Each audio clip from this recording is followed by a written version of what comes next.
Sincere प्रणाम्स and happy new year. तो आगमन हो चुका है 2024 नव वर्ष का, और इस नए साल में सुनहरी किरणों को देखना और ओस से भीगी हुई हरी घास पर चलना, चिड़ियों की चहचहाहट को सुनकर महसूस कर मुस्कुराना, और इन्हीं सभी सुकून भरे पलों के बीच एक न्यू ईयर रेजोल्यूशन हम लेने वाले हैं। और वो ये कि इस साल हम हर दिन योग करेंगे। योग करेंगे या फिर योग को जीवन में अपनाएंगे, या फिर जीवन को ही योग में बनाएंगे। क्या कहते हैं? इन तीनों वाक्यों में काफी अंतर है, और ये अंतर हमें ये जानने के लिए क्यूरियस करता है कि असल में योग है क्या, वास्तविक योग, यथार्थ योग है क्या, और क्यों ऐसा कहा जाता है कि जो आसन है, पोस्चर अटेनमेंट्स हैं, वो सिर्फ 1% है योग का, जबकि हमें हर जगह तो वही दिखाई देता है। तो आज की इस वीडियो में हम यही जानेंगे कि योग क्या है और उसे अपने जीवन में कैसे उतारा जा सकता है, और जीवन को योग में कैसे बनाया जा सकता है। और शुरुआत करने से पहले महामंत्र गायत्री मंत्र, और इस प्रार्थना के साथ कि माँ गायत्री ज्ञान की देवी हमारी बुद्धि को सही मार्ग पर लेके जाए और सभी के जीवन में मंगल आए। आइए हम सभी हाथ जोड़ें, आंखें बंद करें, और इसी के साथ गायत्री मंत्र। ओम भूर्भुवः स्वाहा तत्सवितुर्वरेण्यं भर्गो देवस्य धीमहि धियो यो नः प्रचोदयात्। Rub your hands. हथेलियों को अपनी आंखों पे लगाते हुए मुस्कुराहट के साथ आंखें खोल सकते हैं। चलिए, तो हम ये जानने की कोशिश कर रहे थे कि योग असल में क्या है, और उसकी जड़ें कहाँ हैं, और किस तरीके से हम अपने जीवन को योगमय बना सकते हैं। और शुरुआत करने से पहले मैं आपसे पूछना चाहूंगी कि आजकल हम जितना भी सोशल मीडिया पे या फिर यूट्यूब पे योग देख पा रहे हैं, उसमें हर जगह हम देख रहे हैं कि बहुत एडवांस आसन जो है लोग कर ले रहे हैं, बहुत आसानी से, may be after a long term practice. But I believe एक क्वेश्चन है आप लोग के लिए कि क्या अगर हम अपनी बॉडी को इतना फ्लेक्सिबल बना लें और अपने माइंड को एकदम ऐसे एकाग्र कर लें कि हम बैलेंस अच्छे से कर पाए, क्या वही वहीं पे क्या योग सध जाएगा? सो यहाँ पे आपके आंसर्स जो है मैं समझ भी पा रही हूँ, पर साथ ही साथ कुछ फोटोज मैं आपको दिखाना चाहती हूँ। यहाँ पे आप देख पा रहे हैं, yes we are going to learn what exactly is yoga. तो ये कुछ तस्वीरें हैं, और इसमें आप सभी को 2 गेसेस करने हैं। द फर्स्ट वन इज इनमें से कौन योगी है, और द सेकंड वन कि कौन सबसे सटीक और सबसे ज्यादा बैलेंस्ड है। तो you might say the second one, और maybe the third one is ज्यादा अच्छे से बैलेंस कर पा रहे हैं। But let me tell you, इनमें से कोई भी अधोमुख वक्रासन नहीं कर रहा है। व्हाट इज अधोमुख वक्रासन? Is upside down posture. यहाँ पे you can see the first one. यहाँ पे जो ये लड़की है, शी इज अ जिमनास्ट है। Second, she is a fitness trainer. Third, एक सर्कस में जब प्रैक्टिस होती है बैलेंसिंग की, so it is that. And third, a wonderful dancer. और यहाँ पे आप ये समझ पाएंगे कि इनमें से कोई भी योगी नहीं है। तो फिर वास्तव में योगी दिखते कैसे हैं और योगी होते कैसे हैं, उन्हें भी समझने और जानने की कोशिश करता है। तो आप देख पा रहे होंगे the greatest yogis of all time. So ये है हमारे योगी, और यहाँ पे बहुत सारे चेहरे आप बहुत ही आसानी से पहचान जाएंगे। माँ मीरा है, माँ आनंदमयी है, श्री रामकृष्ण परमहंस है, स्वामी विवेकानंद है, माँ शारदा है, योगानंद सरस्वती, और न जाने कितने ऐसे योगी जो वास्तव में हमारे देश में बहुत ही ग्रेटेस्ट योगी कहलाए। और एक क्वेश्चन, क्या हमने हमने में हम में से किसी ने भी, इनमें से किसी को एडवांस आसन आई मीन टू से कोई भी शीर्षासन या फिर वृश्चिक आसन ऐसा कुछ करते हुए देखा है क्या? And the answer is going to be a no, क्योंकि ये सत्य है, इन लोग ने आसन तो किया ही नहीं है। नहीं, इसका मतलब ये हुआ कि आसन की डेफिनेशन भी हम कुछ ना कुछ गड़बड़ हो रही है कि उसको समझ नहीं पा रहे हैं, और योग की डेफिनेशन में भी कुछ ना कुछ गड़बड़ हम कर दे रहे हैं। तो योग के अगर हम रूट्स पे जाने की कोशिश करें तो योग आया है तीन भाग या फिर तीन तरीके से योग जो है वो भारत की भूमि पे अवतरित हुआ। जो पहला है वो है ब्रह्मा जी के द्वारा, जिन्होंने राजयोग दिया, और वो राजयोग गया महर्षि पतंजलि के माध्यम से हमारे देश में आया, जिन्होंने योग सूत्र लिखा, और उसके अंदर आसन की जो डेफिनेशन है स्थिरम सुखम आसनम, जिसका मतलब ये है कि स्थिरता पूर्वक बैठना, लंबे समय तक दीर्घ काल तक बैठना और सुखपूर्वक बैठना, यही आसन है। स्थिरता पूर्वक बैठना यही आसन है। और जो राजयोग की बात करें उसके भी तीन हिस्से हैं या फिर तीन तरीके के योग उन्होंने दिए, डिपेंडिंग ऑन कि किस तरीके के हमारे साधक हैं या फिर हम कितने ज्यादा एडवांस हैं ऑलरेडी योग में।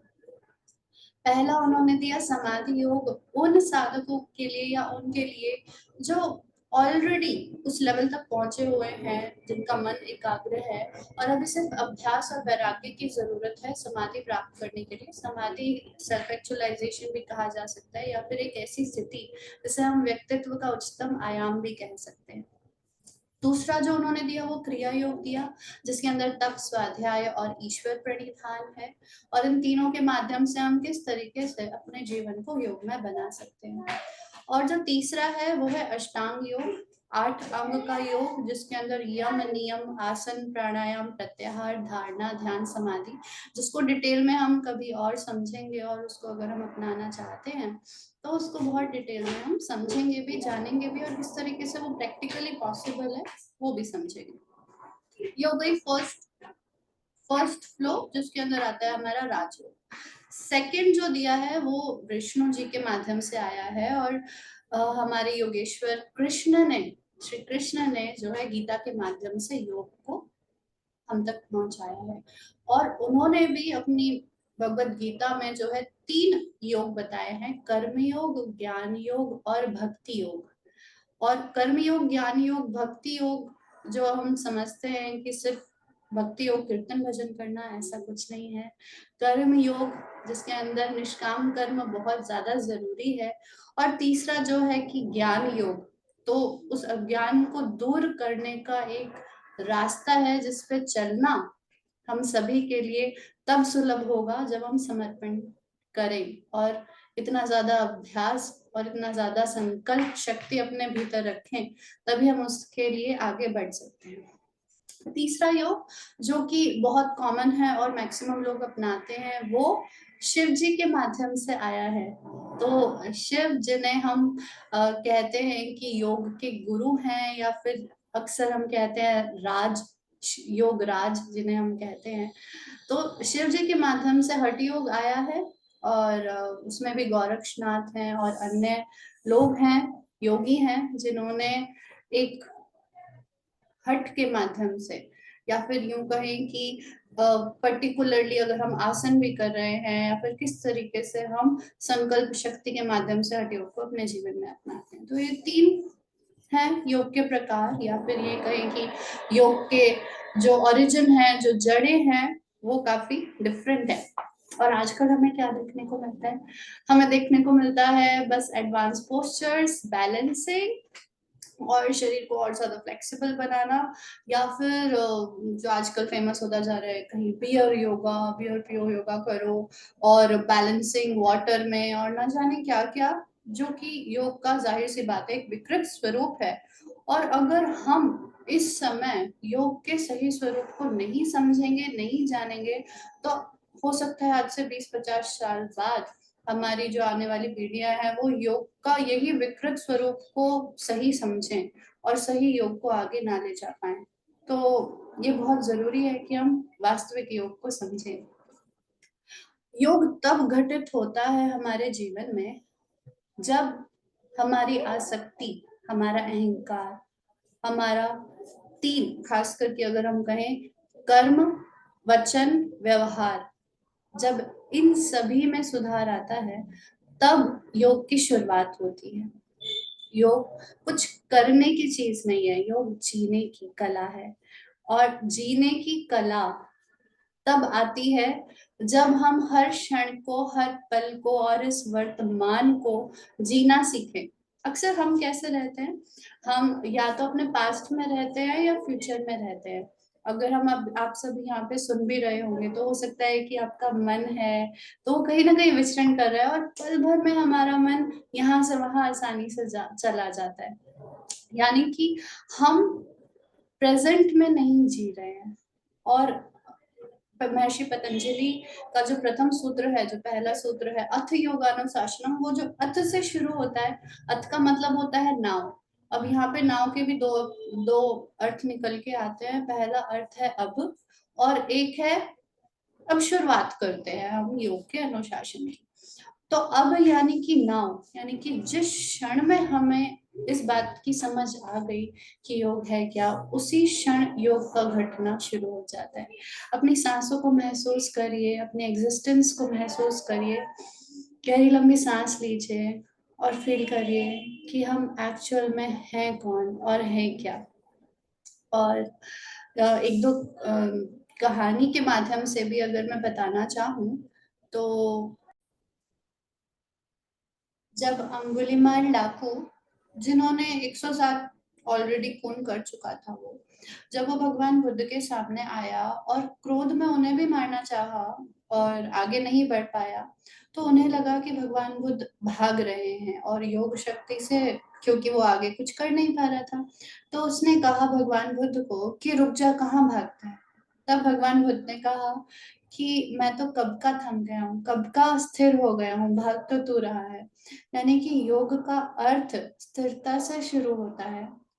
और क्या हम भाग रहे हैं? तो मैं अगर प्रैक्टिकल एग्जांपल के साथ बताना चाहूँ तो यस, अगर हम सोशल मीडिया की बात करें तो साइकोलॉजी की दृष्टि दृष्टि से भी बात करें, तो जब हम रैंडमली जो है यूट्यूब शॉर्ट्स या फिर रील्स देख रहे हैं, we spend a lot of time, right. तो इतना सारा जब समय उसके अंदर लग रहा है, व्यक्ति को यह भान नहीं हो पाता कि एक के बाद एक रील, रील यानी कि एक ऐसी चीज जिसका हर 30 से 60 सेकंड में टारगेट चेंज हो रहा है, इमोशंस चेंज हो रहे हैं, उसका पूरा सेटअप चेंज हो रहा है, और हमारा जो माइंड सेट है उसके साथ साथ उस फ्लो में चेंज होता जा रहा है। और उसके बाद फिर क्लाइंट्स आते हैं और कहते हैं कि हमें मूड स्विंग्स हो रहे हैं और नींद नहीं आ पा रही है। बहुत सारे डिसऑर्डर्स जो आज की डेट में हम सभी देख पा रहे हैं, एंजाइटी है, डिप्रेशन है, और इन सभी का जो मूल कारण है वो है चित्त की अस्थिरता। और अगर हम प्रैक्टिकली और अगर हम उसकी बात करें, जितनी डेफिनेशंस दी गई हैं, तो महर्षि पतंजलि ने डेफिनेशन दी है योगश्चित्त वृत्ति निरोध। चित्त की वृत्तियों का निरोध ही योग है। चित्त की जो ये पल्शंस हैं, जितने भी टेम्पटेशंस हैं, डिजायर्स हैं, वृत्तियां हैं, ये सभी जब शांत हो जाती हैं, जब स्थिर हो जाती हैं, उन्हें हम योग कहेंगे। जब वृत्तियां नष्ट हो जाएंगी उसे हम योग कहेंगे।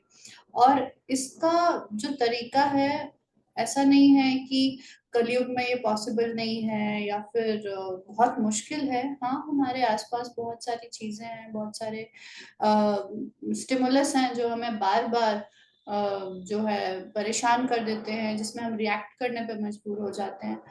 पर गीता का श्लोक जो ये कहता है, समत्वम योग उच्यते, अगर हम इस पूरे श्लोक की बात करें तो योगस्थ कुरु कर्माणि संगम त्यक्त्वा धनंजय सिद्धि असिद्धयो समो भूत्वा समत्वम योग उच्यते। यानी कि सिद्धि असिद्धि में जो सम है, सुख और दुख में जो सम है, उसे हम योगी कहेंगे, उसे हम योग कहेंगे। और जो दूसरा है योगः कर्मसु कौशलम, 50वां श्लोक भगवत गीता का, उस श्लोक में बताया गया है कि किस तरीके से हर काम को कुशलता के साथ करना, स्किल इन एक्शन। पर इसका मतलब ये नहीं है कि हम उसके साथ जुड़ जाएं।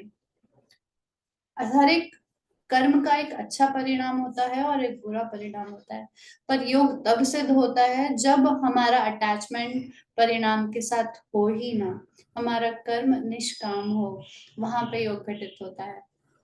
तो आज हम बहुत डिटेल में नहीं जाएंगे, और कल से हम कुछ सेशन शुरू करने वाले हैं, 7 डे सेशन प्रज्ञा योग पे। और ये जानने के लिए कि हमें कौन सा योग हो सकता है कि आपको राजयोग सूट कर जाए, या फिर सहज योग आसान लगे, या फिर भक्ति योग में हम रम जाएं, पर योग का जो सही अर्थ है उसे अपने जीवन में अपनाना, उसका माध्यम, उसका एक एसेंस जानना, ये कहीं ना कहीं बहुत जरूरी है।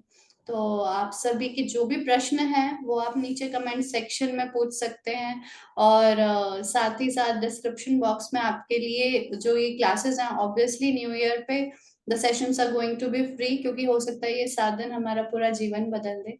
तो प्रज्ञा योग, योग ऑफ विजडम को हम जानेंगे कि प्रज्ञा क्या है, क्या अज्ञानता से जब हम दूर होते हैं तो किस तरीके से योग सध सकता है। तो वो सभी चीजों के लिए आप जुड़े रहें, और आइए हम सभी पूरे विश्व की शांति के लिए, कल्याण के लिए प्रार्थना करते हैं। सभी हाथ जोड़ सकते हैं। ओम सर्वे भवन्तु सुखिनः, सर्वे सन्तु निरामयाः, सर्वे भद्राणि पश्यन्तु, मा कश्चित् दुःखमात् भवेत्। श्रद्धां मेधां यशः प्रज्ञां, विद्यां पुष्टिं श्रियं बलं, तेज आयुष्यमारोग्यं, देहि मे हव्यवाहन, देहि मे हव्यवाहन। Thank you so much for being here, and hope to see you soon. Jai Shri Ram.